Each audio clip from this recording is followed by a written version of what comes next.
All right, what is going on, everybody? Welcome back to another video.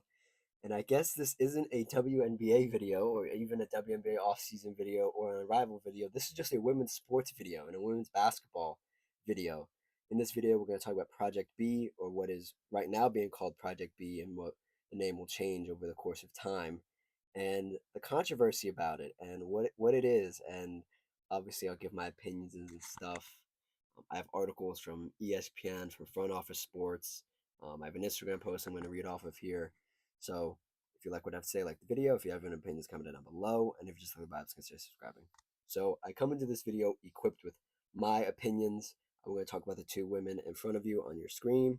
We're going to talk about why Project B is so controversial. And if you've been around women's basketball or just the sports sphere in general, you've probably heard of Project B thrown around.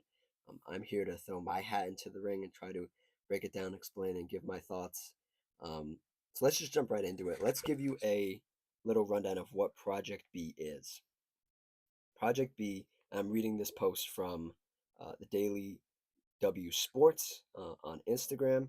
So if you want to check them out, I'll leave everything linked down below so you guys can click it and check it out for yourself.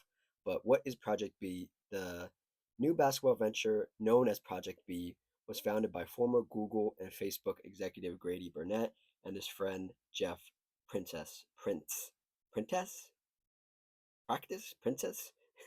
co-founder of Skype. Burnett told Sam Amick of The Athletic that the new league, quote, is set to begin with the women's basketball league, in large part because of the immense growth and interest in the sport.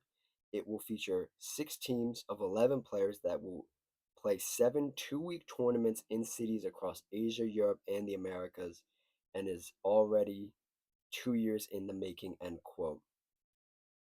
The league. Let me stop there. So 2 years in the making. I heard about this for like a year now, and I didn't really know what it was. I didn't really know if it was even gonna happen. But in the past couple months, a lot of interesting people have backed the league. Those people being Candace Parker, uh, Novak Djokovic, tennis player, very accomplished tennis player. Candace Parker, very accomplished WNBA player. Sloane Steffens also is on this list, and they will be headquarters in Singapore. Not those people, but the league as a whole will be headquartered there. And WNBA star Alana Beard will serve as the chief of basketball officer. So this is a lot of information, and a lot of the stuff I'm reading for the first time as well. I've seen some of them in passing. I've like grazed some of these articles and stuff to make sure it's what I need to read to you guys and what you guys need to know. But the interesting wrinkle about this is that they do have a lot of people that are involved in this. Um, Candace Parker, probably other people that haven't been named yet, that are involved in this. And the troubling thing isn't that like these people are involved or that it's another rival women's league to the WNBA and unrivaled.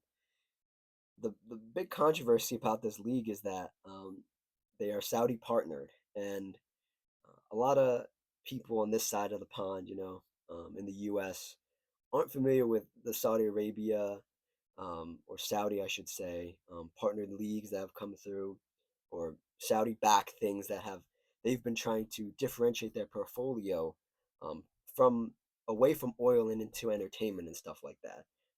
They tried to do with Live Golf. They've gotten their fingers into F1, Formula One racing, and at some point they've tried to buy Formula One for a record amount of money, and Formula One said no um, for the integrity of the sport. And Saudi Arabia, over the last, what would you say, 5 years, even before 2020, when we were all locked in the house, they were trying to differentiate their portfolio a little bit as a country, not just there isn't. When I say Saudi and Saudi Arabia, I'm using it interchangeably as like the people at the top of Saudi Arabia, the people that have a lot of money. And when you think Saudi Arabia, you probably think people that have money, and you're right. You're definitely right. Um, that is the problem, and the problem. And I'm gonna try to tread carefully here because this is a very uh, murky waters to me. I'm probably waist deep when I'm usually knee high deep in these things. um, Saudi Arabia is and Saudi. back things. They're known for sports washing. We'll get to sports washing in a minute. Sports washing, like washing money. We'll get to all that stuff. Um, let's move on to the two women in front of you. And when this post was made, only one of them was announced to play for this league.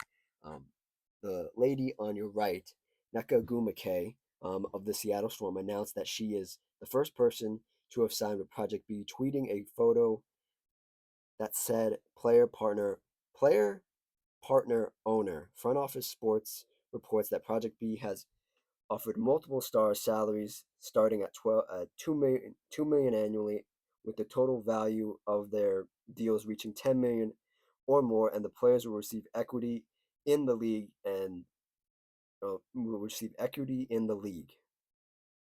In the WNBA, the current CBA offers um, players a supermax of $850,000, and the announcement sent reverberations throughout the world of women's basketball. So yeah, what they don't say in this article, what they conveniently leave out, is that NECA is the leader, is the president of the WNBA Players Association, the WNBPA, and this comes at a very interesting time where the collective bargaining agreement just got an extension a couple weeks ago, and they're still ongoing about the conversation. Whether there's going to be a lockout for the regularly scheduled WNBA season, or will there be a resolution to this? And obviously, if you look into anything about the WNBA and the collective bargaining agreement, the players are asking for a lot, and they deserve a lot of what they ask for. Some of it is a bit out of the way, out of left field, so to speak, for lack of a better term. But this league coming in, well, I should preface this. This isn't the first league this. We've talked about Unrivaled. We've talked about um, that and what it means for the WNBA. And now that this thing has gone off the ground and they're actually organized, they actually have plans, like the legit plans that are on paper, that they have a calendar date and everything like that. They have players coming in, um, NECA being the first of them.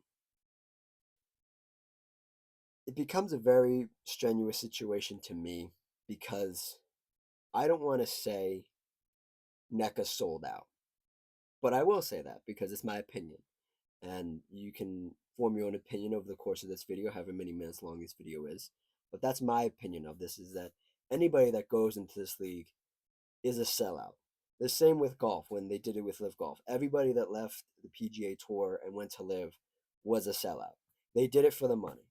And there's no problem with doing it for the money. But when you go to a league that's Saudi backed, right? And the history of Saudi backed things and the history of Saudi involved projects, period, whether they be buildings,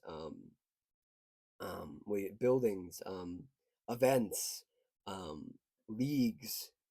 You get into some treacherous waters with the human rights record that Saudi Arabia has, the the treatment of people that aren't Saudi Arabian, that aren't Saudi. Um, you get to the women's rights issues, and it becomes a very strained situation because Naka is somebody who, and I never have a problem with somebody speaking their mind or, you know, fighting for what's right. And she's the president of the Players Association. She's fighting for a better league, not for her because she's almost done with her career, but fighting for the next generation of WNBA players, the next next players of the WNBA. And that's a noble cause. And her taking this money is partly because she'll probably never see the money that she wants or she's fighting for these next players to get while she's in the league. You know what I mean? She's going to lay the foundation, or she's going to lay the house on top of the foundation that the past previous 20 years of WNBA players made. And she's not going to get to live in that house. I hope you get that analogy a little bit better. And her taking this money is her taking it and saying, I worked my ass off to get to the WNBA. The WNBA isn't what I thought it was. She loves the WNBA, but she doesn't love the leadership of the WNBA. I think a lot of people can agree with that. Even outside of the players, the fans like us can agree with that. But her taking this money, to your left, Alyssa Thomas taking this money.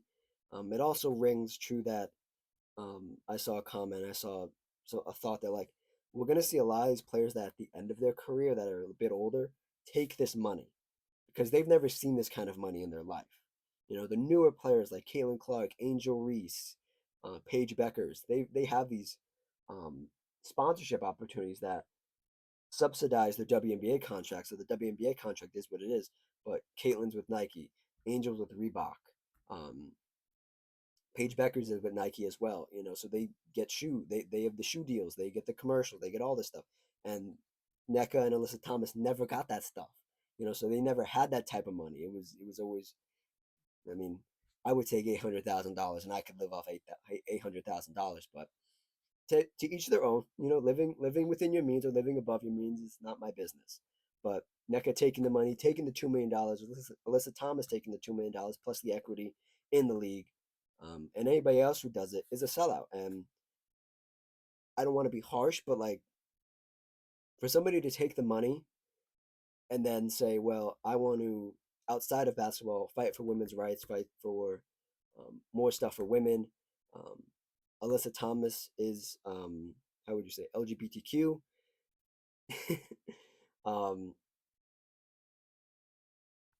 you know those people aren't really welcome in Saudi countries, so it becomes very strange to me that you would bend the knee and you would take money from somebody that in perpetuity doesn't like you, you know, or doesn't like your lifestyle, so to speak. And I've been I've been rambling here for a couple minutes because um, I think it's important that you guys understand what the Saudi sort of back things are about because it's something that is happening, that has happened and is happening and will continue to happen over the next back half of this decade and heading into the 2030s, which sounds crazy, but this is what's going to happen. And you could also say that, you know, NECA taking this money is sort of showing the WNBA, hey, you need to pay us or we're going to go do something else, which is a smart business move, but at the same time, kind of selling out. And just to clean it up here at the end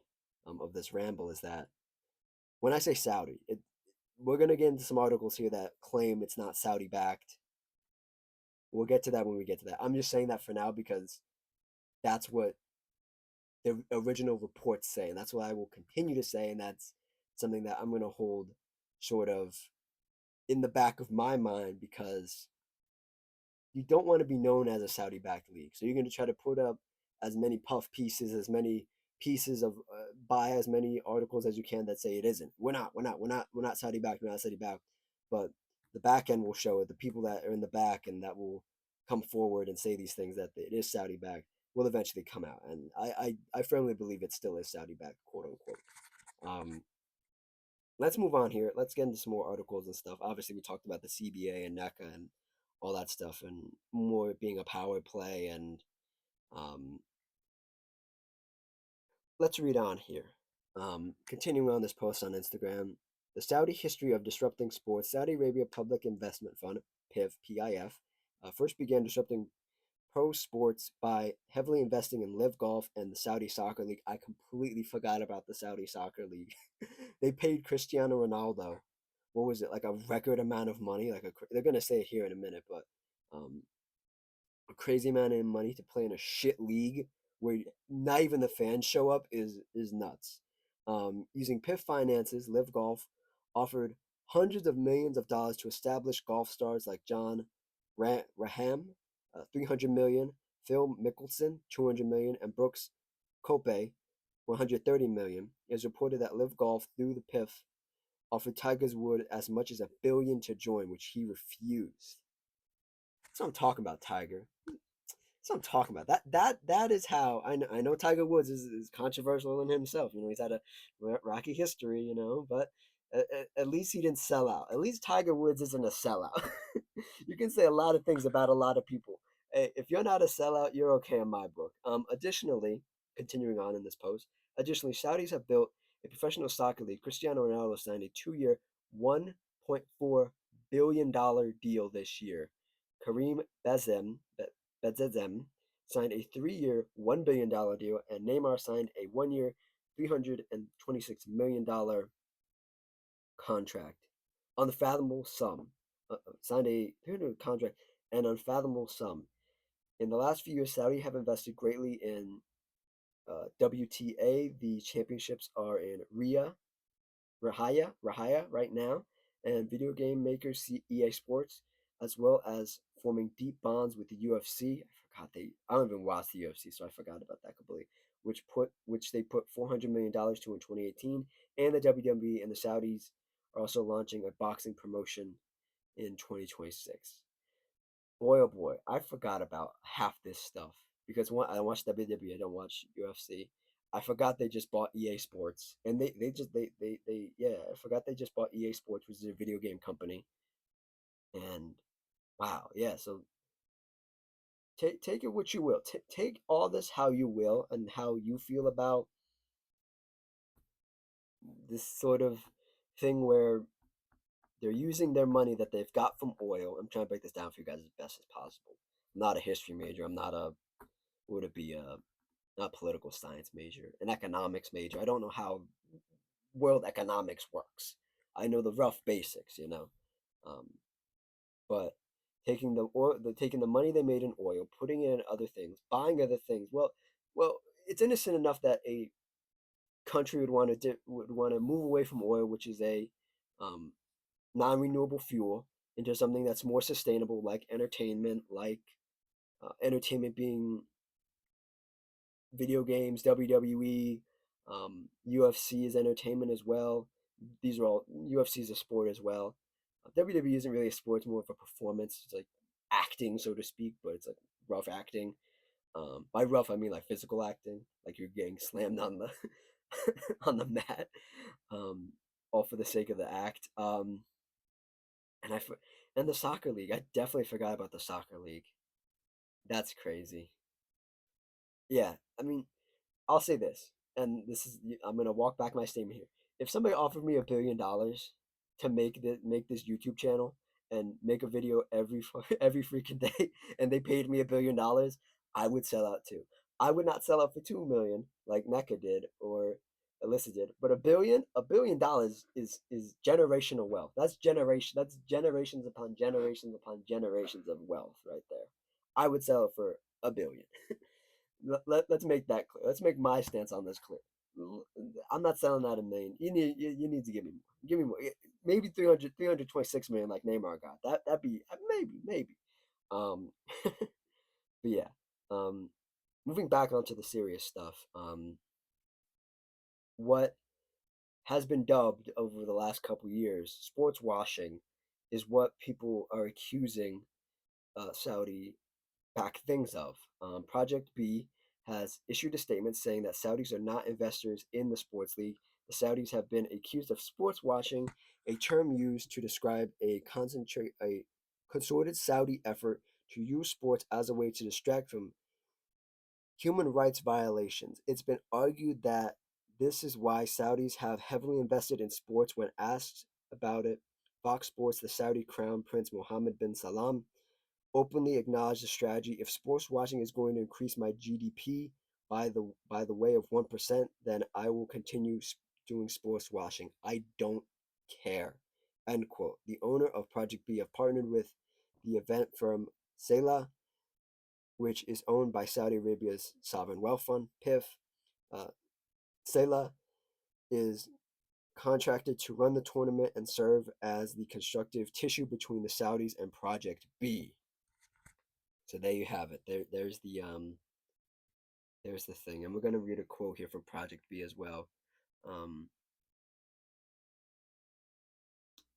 Project B investors are an elite venture capital and growth investors, including Mangrove Capital, Quiet Capital, Sequence Capital, alongside 40 of the most influential tech investors globally. Because tech investors have a great history. Um, Bunch of names I don't care about. Who demand returns and are focused on creating equality value. We have partnered with contractors AEG SELA. Is that an acronym? did I make up a name and it's actually an acronym? Oops. As event operators to organize amazing events to host in our cities. Um, yeah. So there you have it. Um, the other question that everybody's asking: will anybody else take the money? Will anybody else take the money?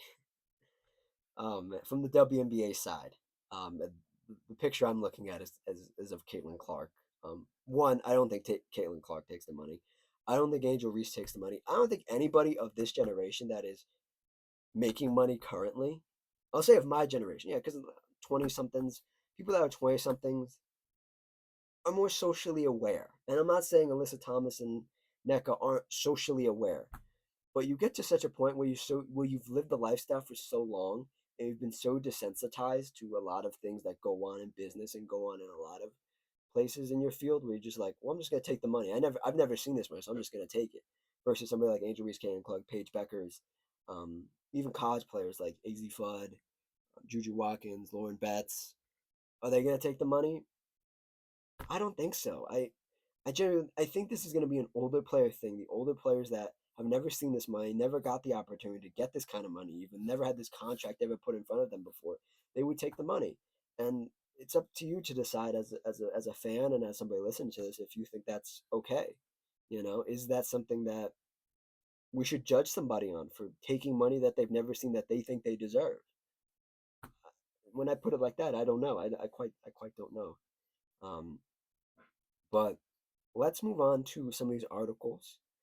This is going very well. I hope you guys are enjoying.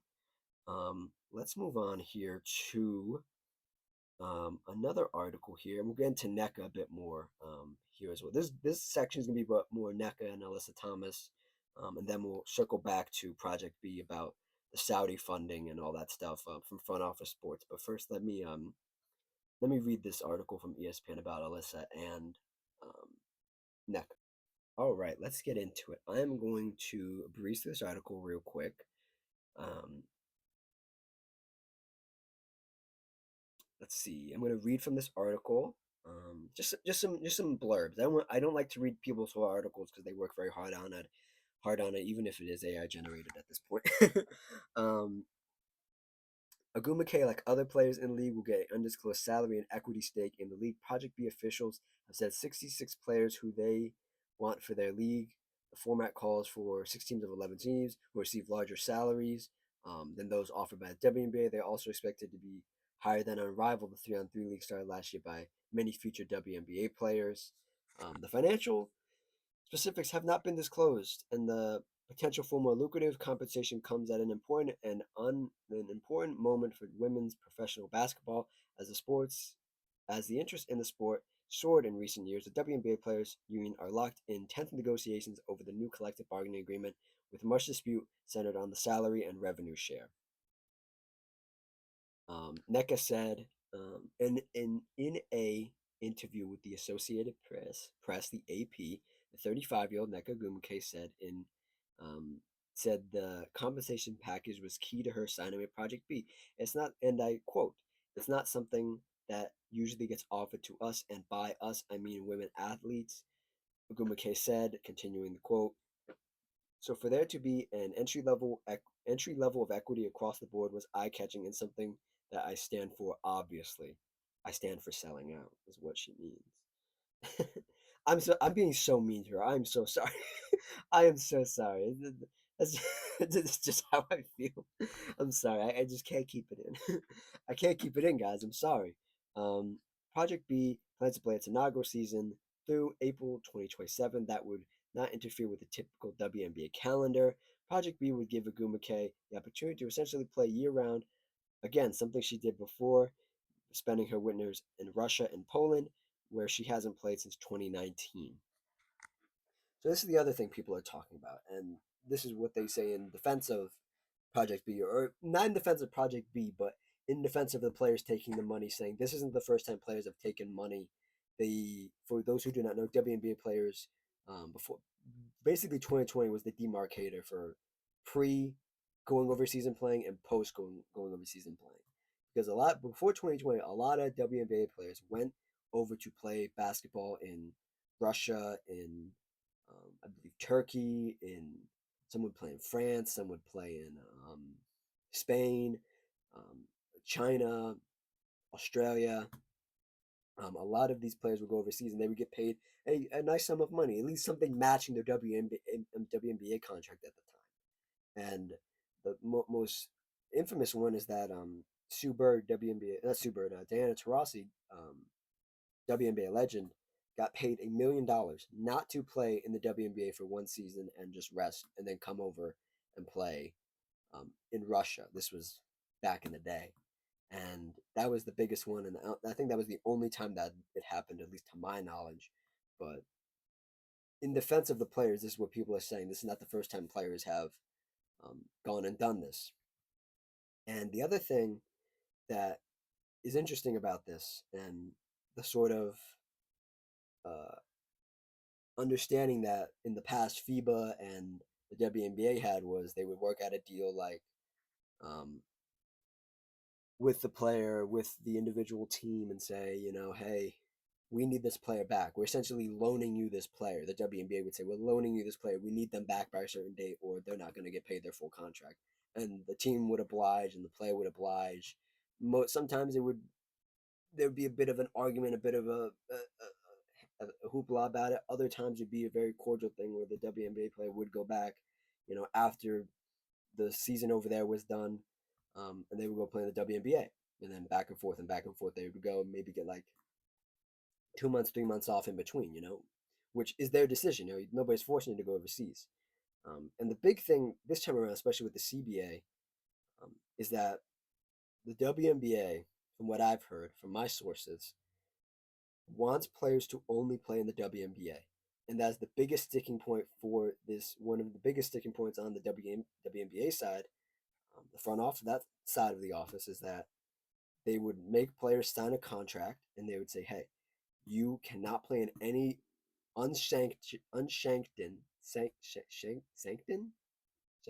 sanctioned, there we go, sanctioned WNBA league.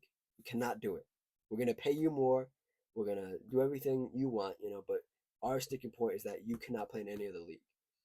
So we'll see if that happens. I doubt it. At this rate, I mean, Nneka is who she is. I don't personally. I don't care about Nneka. She plays on the Storm. They're a shit team.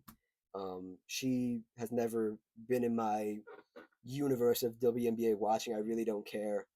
Um, so what I'm saying, this is very mean to say, but it's one thing for her to leave, right? And take the $2 million, and maybe she says, "Hey, I'm not going to sign this." Um, if every other WNBA player wants to sign it, and she and like a couple other people don't want to sign it, they just go play in the B League, and they just end their career as a B League player, or Project B player, pardon me, and they just say goodbye to their WNBA career and they take the money, right? Versus somebody like Alyssa Thomas, who is a pretty big name, is pretty popular, and is pretty well established and accomplished. She just got to the finals to play the Aces. They lost, but that's neither here nor there. And she's a big name. She's a big player. She was MVP conversations last year as well. So if she leaves, that becomes a domino effect of other players saying, well, the $2 million, or I play in the WNBA, I can't play in any other league, but they're going to pay me more here. This is the back and forth dance that's going on right now. Probably will go on for the next couple um, um, next couple months. Continuing here with some more quotes from Nneka, there are so many different opportunities for players outside of the WNBA, and that has always been the case. Continuing here, this is just another one of those opportunities that I know a lot of players are doing what they can to ensure that they maximize their short time that they have in their playing careers. This is my chance to be able to do that.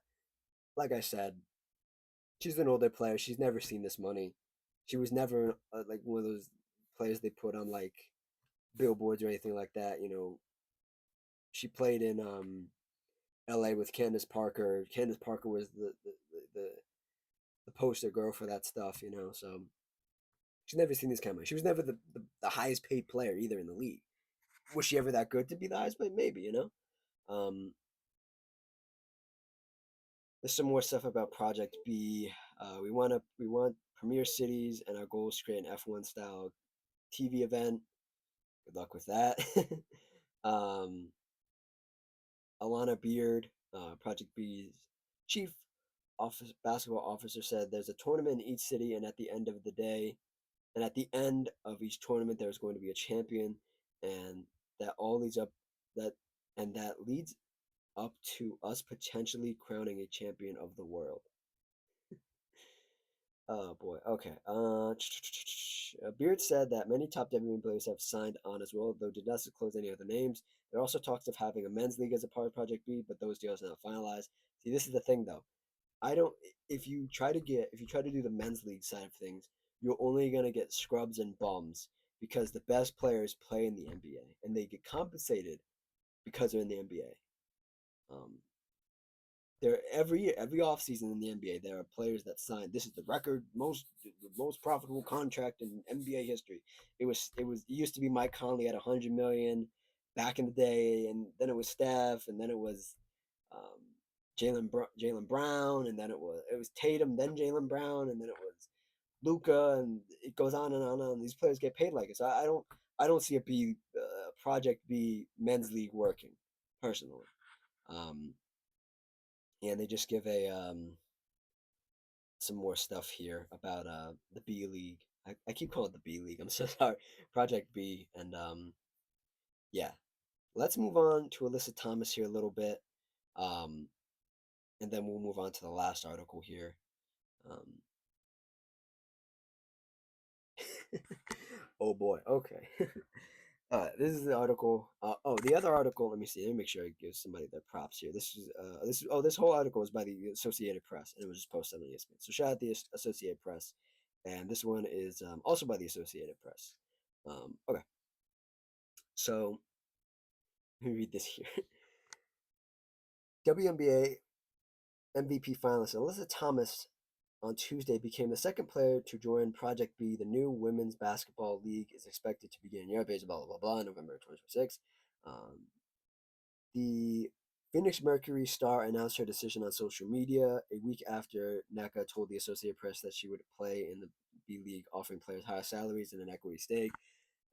Alyssa is the kind of player and person you want to build around. Project B chief Atlanta Beard said to the Associated Press, her leadership and competitiveness and professionalism elevate everyone around her and is one of the more respected players in the world. She represents the new era of player partnership and global competition the B League stands for.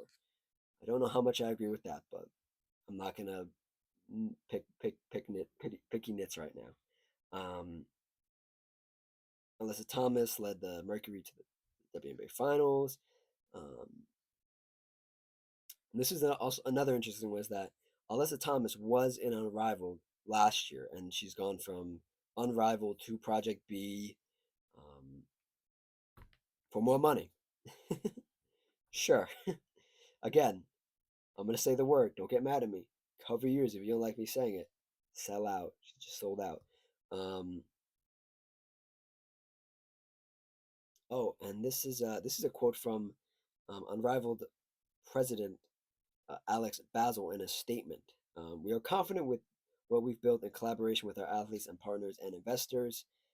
We remain consistent in our approach to play players competitively, provide meaningful stakes in the business, and keep them at home year round. So yeah, that's the other thing about Unrivaled and Project B is that Project B is going around the world, and if you want to stay home, stay close to home, you probably play an Unrivaled and for a little less money. um, well, the financial specifics haven't been disclosed. We've read all this already. Project Blue plans to play the inaugural season through April 2027 and not feel the typical WNBA calendar. Okay, so they copy pasted the last part. Great. um, Before we get to the last article, my thoughts after reading all of that, and thank you for listening to all that. If you listen to all that or you just skip through, again, I I just think it's such a strenuous time because women's sports is at a high. And as somebody who is a women's sports enjoyer, it's the, the, the attention and the hype for women's players in general is at an all time high. and whether it be in the WNBA, whether it be in college, whether it be tennis, whether it be in Formula One, the F1 Academy, whether it be golf. Oh, I may be bullshitting on that one. I don't know about golf, but golf, in anything, the women's side of things is important, and it's something that maybe they feel they haven't been properly compensated for. Um, and the problem is, this has always been the problem, is that w- women players will never concede the fact that one player is the reason why people are watching.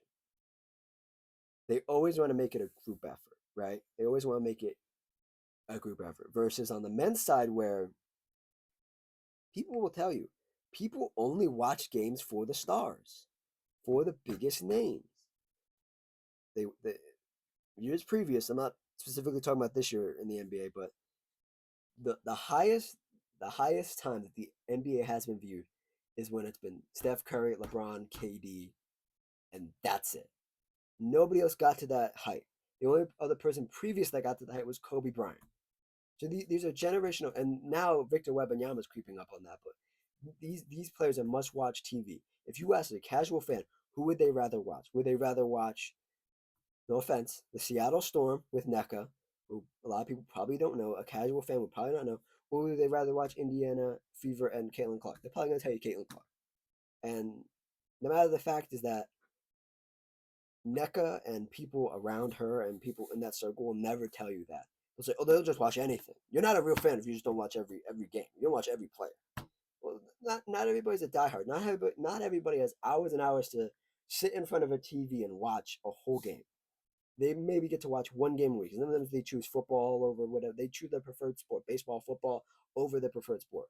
Um, and they rather just watch the best player or what people deem as the best player, and that would be the Paige Beckers, the Caitlin Clarks, the Angel Reeses. They would rather watch those players than any other team, any other player, because those are the names they know. Those are the fans that casually watch the sport and know just, oh, all right, Caitlin Clark, number 22, or, Paige Beckers, number 5, or Angel Reese, number 5. Like they know these basic things. And I think that's the real problem.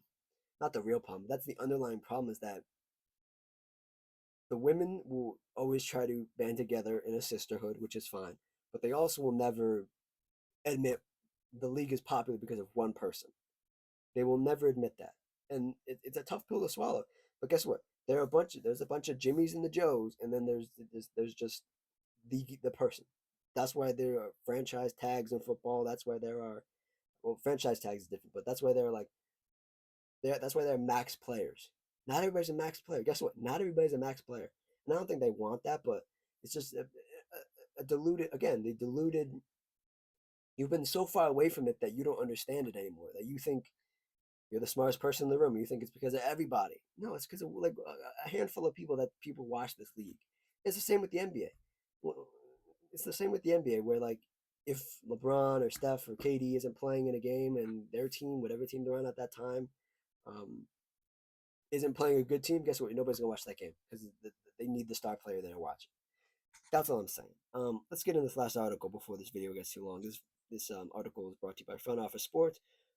This was written on November 8th. It is the weekday right now, so you guys are getting this video on the weekend. So if anything's changed, then you might never see this video. If it's all the same from this weekend, then from this week to this weekend when this uploads, um, you guys have the video. Thank you for listening. Um, Project B Basketball League says it has no Saudi funding. Um, Headline from Front Office Sports: the startup's co-founder tells Front Office Sports that its fundraising doesn't include any dollars from Saudi Arabia. The league has a Saudi event partner. Sure, you do. This is rendered by Annie Castellabo. I know Annie. I've read her article before. Good. Um, let's get into this article. Ever since the first reports about the planned upstart International Basketball League, codename Project B, questions have swirled about where its money is coming from. Last February, the Financial Times reported that it was backed in partner by Saudi Arabia's sovereign wealth fund. In October, Front Office Sports broke the news that the league temporarily named and its investors, including Candace Parker, Alana Beard, Novak Djokovic, Steve Young, Maverick Carter. I don't think Maverick Carter is involved in that anymore. Yeah, it says who was financially invested in the venture is no longer involved. Yeah, I saw that news. Yeah. This week, da da da da da. Okay. Well, Project B denies, keyword denies, cannot unequivocally prove, but denies, keyword denies, Project B funding in any way by Saudi Arabia, including the formed promised money if the league hits a certain investment threshold. There is connections to Salah, to subsidiary of the Saudi Public Investment Fund, PIF, is an event is an event partner of the league. We have partners with companies all over the world. Burnett said Salah is one of the event partners that we pay money to. We do not have any dollars coming from them. It is wholly owned and subsidiary based in London that has a ton of global events, including most recent big boxing events, the America Cup, a bunch of global sporting events. They are global partners of many people around the world. Representatives for Salah did not respond to a request for comment. So yeah. Um, Let me see. Oh, okay. So let's stop here for a second. So they're not denying that they're associated with them. They're just denying that frontward facing, publicly facing, we just pay them to host the event, like put up all like the stuff to really let the players play. But um we haven't taken any money from them. That's what they're alleging. We pay them just to set up stuff, and then they've never paid us for anything. That's a little fishy to me. um,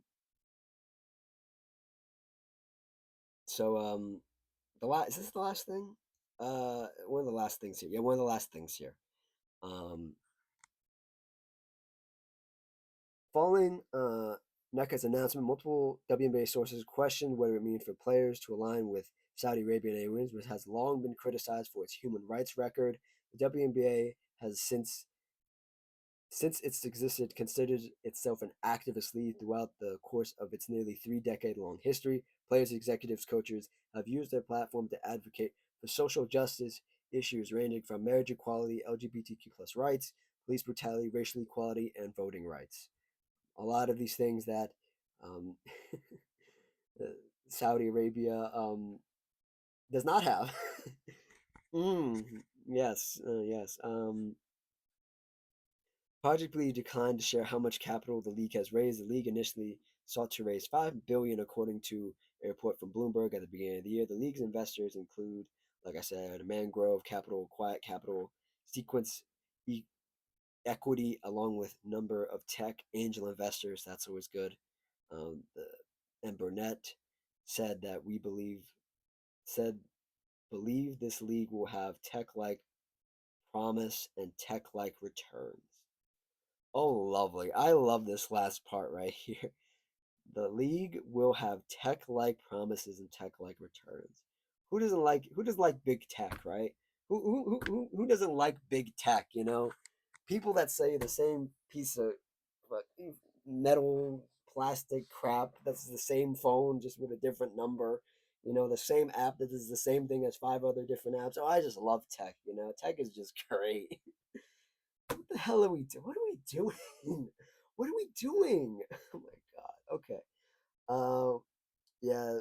This last bit is talking about the multi-million-dollar salary, the things that we've already talked about, and we've already read about. Um. Yeah. So that's it. I had a thought and it just left my head. But if it left my head, it wasn't important. I think so. That is it. That is Project B. That is NECA and Alyssa Thomas signing with them. Let me know what you think down below. This is a heavy topic, um, but it's something in sports, and it's something that's I will use the word invading. It's invaded. It's here. Like you said, it's golf, soccer, boxing, all this WWE. WWE fans aren't happy about that either. They aren't happy about WWE selling out. They aren't happy about it. I forgot to mention that, but nobody's happy about this. The only people that are happy about this, and guess what? This is a crazy thing. I'm about to say something crazy, right? The only people that are happy about this are people that are either getting paid or have invested and think they're going to get paid from this. Those are the only people that are happy. Fans of the sports that the Saudi back stuff is invading are not happy. They've never been happy. The PGA and their fans weren't happy when Live Golf came in. WWE fans aren't happy right now. Some WNBA fans aren't happy right now. Soccer fans are a bit different because there's different leagues, there's different clubs, so it doesn't really matter. It's just the big names going there and taking the money. Them knowing that fans knowing that if you go to that league, you're not competing for anything real. You just went there for the money. So you're a sellout.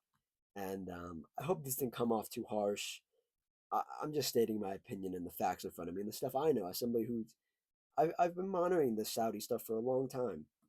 Because again, it's been in other sports, and you see this roller coaster come around every time. And maybe, and I'll leave on this thought, maybe that guy taking this deal is just to put the squeeze on the WNBA and say, hey, this is what other people think we're worth. You better pay us the same. Who knows? I don't know. Let me know what you think down below in the comments. Like, comment, subscribe, all that good stuff. And I will see you guys next time. Cheers.